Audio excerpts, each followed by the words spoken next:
PM, the French government imposed restrictions on UK freight crossing to France when accompanied by a driver.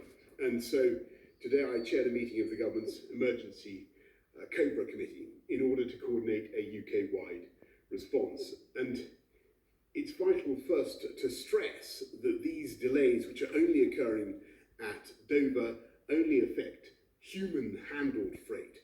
And that is only 20% of the total arriving from or departing to the European continent, which means the vast majority of food, medicines and other supplies are coming and going as normal.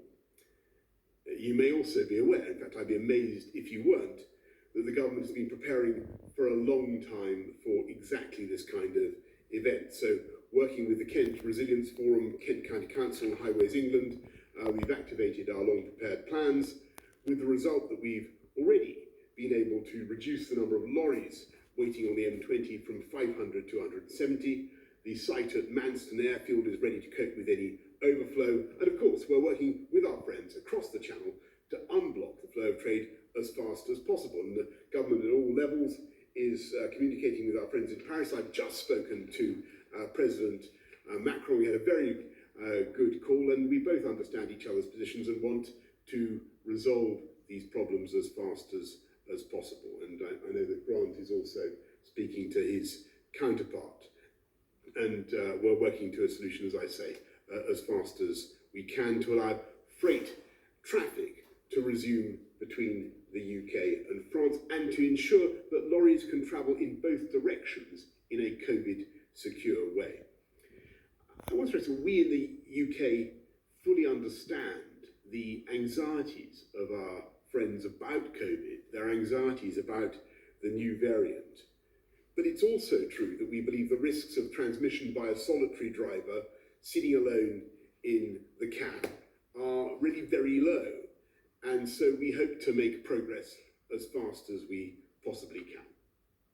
I want to repeat that these delays only apply to a very small percentage of food entering the UK. And as British supermarkets have said, their supply chains are strong and robust, so everyone can continue to shop normally. And to our international friends and partners, I want to say very frankly that we understand your concerns, and I hope everybody can see that as soon as we were briefed in UK government on the fast transmissibility of this new strain at I think 3:15 on Friday afternoon, we lodged all the necessary information with the World Health Organization, and we took prompt and decisive action the very next day to curb the spread of the new variant within the UK. And we want to work with our colleagues, with our friends around the world, as we have from the beginning, to develop new treatments and to develop new vaccines, as we have. And by the way, I can today announce that over 500,000 people, more than 500,000 people in the UK have now received their first dose. As we've seen throughout this pandemic, this virus, alas, can move all too swiftly from one nation to another, but it is steadily being defeated by an international response, and an international response that is bringing the hope of vaccines to the entire world. And in that, the UK will continue to play its full part. I now hand over to Secretary of State for Transport, Grant. Thank you very much, PM. It's just worth knowing what's going on in Kent. Before I came here, I checked on the latest numbers.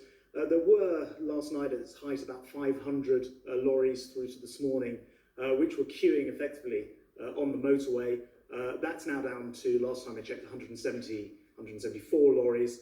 And there are a few more which will be in a holding area called TAP, which is down close to Kent. But the main message is, please don't travel to Kent. Most people should be staying at home. Everybody in Tier 4 must stay at home, and in Tier 3 stay very local. And we're grateful also for the hauliers, the lorry drivers, for steering clear as well. That message has been very well understood today, and as a result, we haven't seen any problems in the area. Most of the lorries who are there are primarily European hauliers looking to transit back across to the continent waiting. We will open up Manston Airport, as you said, Prime Minister, though for the time being it won't be for large numbers of lorries, but more for management purposes. And that's a facility that we have ready because we've been planning for the end of the transition period. One other development as well is that we'll use the movable barrier which has been constructed on the motorway, on the M20, and that enables us to set up a contraflow, something which would normally take about a month to do in just a few hours overnight, and that will enable traffic to flow in both directions on the motorway. That's part of what's called Operation Brock, as opposed to Operation Stack, that a lot of people will have heard about many times over the years. So what's happened today has been the equivalent of what might happen in very severe weather conditions, sometimes if there's a strike over in Calais, or when my ferries, for example, cause several weeks of disruption. And what's happened today has been well picked up by the Kent Resilience Forum and others as we seek to resolve the overall issue.